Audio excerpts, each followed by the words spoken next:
I always thought the old radio in my basement was just a relic, one of those dusty things left behind by the previous tenant, humming with static no matter how hard I fiddled with the dial.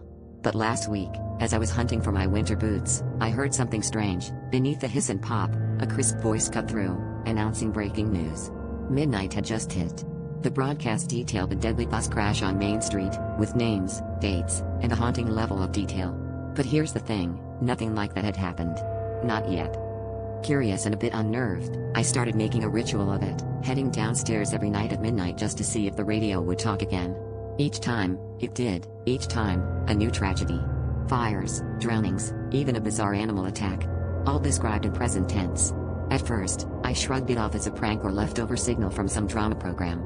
But the names were familiar. Sometimes, they were people I knew from town. Last night, the broadcast was different. The voice trembled as it recited my own name, spelling out my address, even describing my blue pajamas.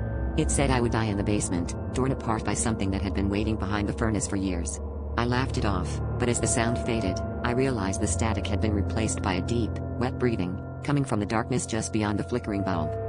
I bolted upstairs, slamming the door, heart hammering in my chest. But I can still hear that breathing every night when the clock strikes 12, seeping up through the floorboards. I haven't been back to the basement since, and I keep the radio unplugged.